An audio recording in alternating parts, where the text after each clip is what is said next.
Good morning, guys. It's your favorite backflow preventer tester. I am in beautiful Baytown today.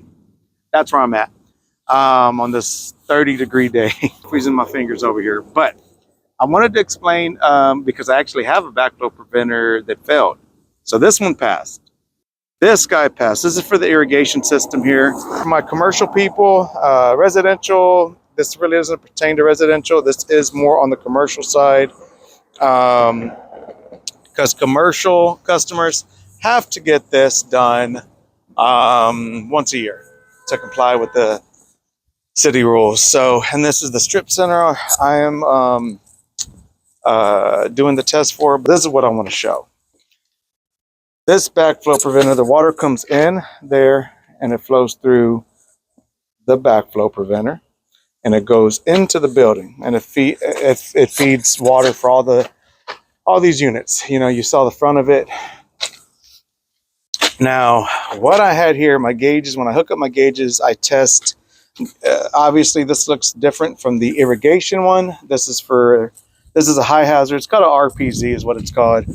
But I'm trying to keep this simple. The water flows through here. It goes through a check valve. And then this is called a zone. It goes through here. It's a relief valve, and then it goes through another check. The check's in this position, and the water flows this way. So, what is backflow?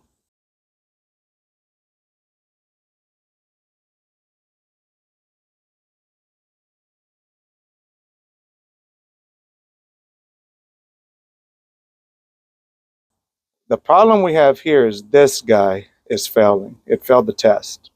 So I need to get this repaired for them. I need to give them a price for that.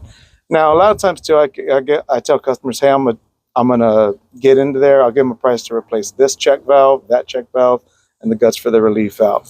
What was happening? I got some pictures of it for the customer, but this check valve was failing, and what it was doing, my gauges were telling me that it was failing, and then what was happening is that water was getting through here and then going into this zone, and it was just dumping water. Sometimes you may see these by the street also, and you may see it just dumping water. That usually tells me there could be debris in there or something stuck. They are designed when backflow occurs to release.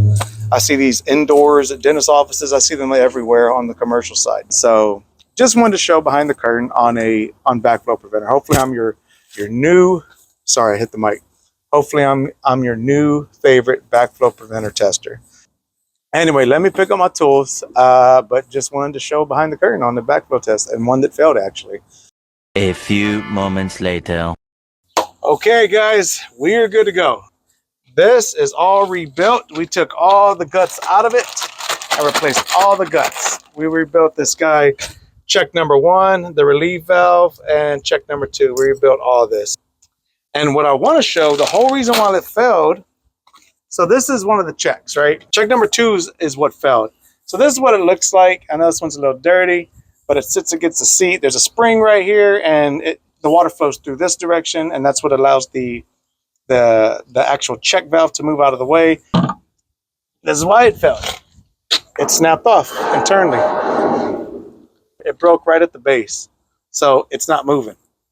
Therefore, it can't do what it needs to do, and that's why this check number 2 has failed. Now we rebuilt it, I retested it, everything passed state and city requirements, and we are good to go. So again, this is predominantly for commercial customers. They need to get backflows like this.